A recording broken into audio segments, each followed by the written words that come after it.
स्वागत है आपका। मैं आपका दोस्त आज फिर लेकर आ चुका हूँ आपके सामने मॉडल पेपर 3। मैंने 2 तक आपको सोल्यूशन दे दिया हूँ और पार्ट जो 1 है मॉडल पेपर 1 उसका मैं कॉपी में लिख के भी बता दिया हूँ कि कैसे आपको लिखना है। उन सभी वीडियो को आप हो सके तो चैनल पे जाके वॉच कर सकते हैं। फिलहाल इस वीडियो में आपको मॉडल पेपर 3 आज सोल्यूशन दे रहा हूँ। तो इसमें क्वेश्चन नंबर 1 और क्वेश्चन नंबर 2 दोनों का हल दूंगा आने वाले वीडियो में और इसका हल प्रोवाइड किया जाएगा। यहाँ सॉल्यूशन का अर्थ ये नहीं कि आप सॉल्यूशन जान लिए बस ख़त्म। इस सॉल्यूशन को आप याद कर लीजिए। इसमें से करीबन 10 क्वेश्चन, जितने 10 इसमें क्वेश्चन हैं सब के सब बड़े मोस्ट इंपॉर्टेंट हैं और मैं उनको थैंक्स कहना चाहूँगा जिस क्वेश्चन बैंक में जो भी राइटर ने इस मॉडल पेपर को मतलब बनाया है। बहुत अच्छा मॉडल पेपर है। इसमें से बहुत से क्वेश्चन आपके बोर्ड एग्जाम में आने की संभावना है।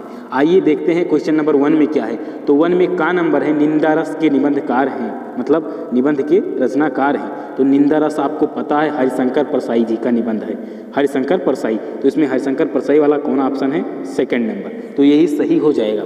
उसके बाद में खंड का में जो खा नंबर क्वेश्चन है वो है चिंतामण निबंध संग्रह के रचनाकार हैं। तो भैया ये तो आप क्लास 10th में पढ़े थे, आचार्य रामचंद्र शुक्ल। चिंतामण के लेखक आचार्य रामचंद्र शुक्ल। कभी कभी आ जाता है चिंतामण किस विधा की रचना है, तो भैया कौन सी विधा? निबंध संग्रह। उसके बाद में है कि बाबू गुलाब राय द्वारा रचित मेरी असफलताएं। तो ये तो आत्मकथा है, आपको पता है।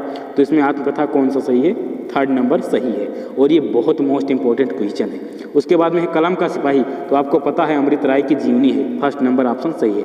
उसके बाद में ब्राह्मण पत्रिका के संपादक तो पंडित प्रताप नारायण मिश्र। और मैंने याद करो जब रचनाएं की ट्रिक बताई थी तो उसमें बताया था कि देखिए ब्राह्मण मिश्र जो होते हैं, मिश्र जो जात होती है आपको पता है मिश्र, ये ब्राह्मण में आते हैं, ब्राह्मण कैटेगरी में। तो इसीलिए ये ब्राह्मण पत्रिका किससे संबंधित है? प्रताप नारायण मिश्र से। ये शॉर्टकट है याद करने का। और शॉर्टकट जब तक यूज़ नहीं करोगे तब तक इतनी रचनाएं आपको याद नहीं हो पाएंगी। बहुत सारी रचनाएं करीबन यदि 250 रचनाएं यदि याद करोगे तो सब फिर समझ लीजिए 10 नंबर में 10 नंबर आपको 12th में पक्का मिल जाएगा। लेकिन यदि 250 से कम करोगे तो फिर उतना संभावना नहीं रहती है।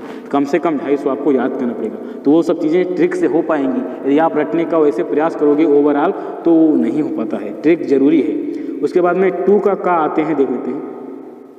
2 का है कृष्ण काव्यधारा के कवि नहीं हैं। कृष्ण काव्यधारा के कवि नहीं हैं। आप इसका आंसर भैया पब्लिकली कमेंट में देना, मैं आपके रिप्लाई का वेट करूंगा क्योंकि इसकी ट्रिक मैं भी डाल चुका हूं कि कृष्ण काव्यधारा को कैसे याद करें, कौन कौन से कवि उसमें सम्मिलित हैं। क्योंकि ये सब चीज़ें बार बार बोर्ड एग्जाम में रिपीट हो रही हैं, उसको मैं देख के इसलिए सब चीज़ें डाल दिया हूँ। उसको आप देखिए डे बाई डे।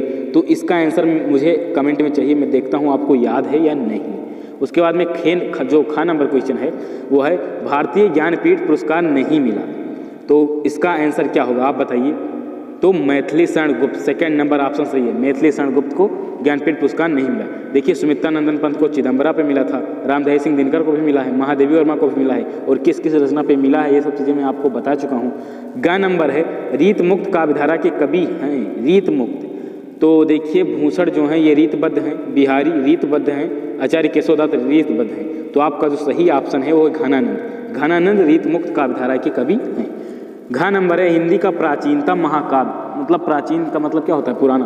तो इसमें है पृथ्वीराज रासो। आपको लिस्ट यहाँ पे दिखाई दे रही है हिंदी के महाकाव्य में। तो इन सभी को हो सके तो याद कर लीजिए। इसमें महत्वपूर्ण जो है महाकाव्य हैं, ये कभी कभी आ जाते हैं कि फला महाकाव्य किससे है, तो इसको जरूर हो सके याद कर लीजिए। और कामायनी तो ज़्यादा पूछा जाता है, कामायनी महाकाव्य में कितने सर्ग हैं, चिंता सर्ग के बाद क्या आता है, ये सब चीज़ें बहुत बार रिपीट होती हैं। अंगा नंबर जो मोस्ट इंपॉर्टेंट क्वेश्चन है, इसके आने की संभावना 100% है और मैं ये नहीं कह सकता कि आपके सेट में आएगा क्योंकि टोटल 7 सेट होते हैं यूपी बोर्ड में। तो 7 सेट में एक सेट में तो मैं ये कह सकता हूँ जरूर आएगा। तो इसका आंसर है 1943 ईस्वी। और तार सप्तक को याद करने की ट्रिक बनाई थी। 1943 में 8 जोड़िए, द्वितीय तार सप्तक मिल जाएगा और फिर 8 जोड़िए तो आपको तृतीय तार सप्तक मिल जाएगा। तो ये सब ट्रिक आपको मैं बता चुका हूँ, आप इसको देखते रहिए। हाँ, आज की वीडियो यहीं पे समाप्त करते हैं। अगले वीडियो में फिर आपके लिए कुछ मोस्ट इंपॉर्टेंट क्वेश्चन लेकर आऊँगा, आपके लिए बोर्ड एग्जाम में हेल्प करूँगा। तब तक के लिए सैनिक ऑफ, जय हिंद, वंदे मातरम।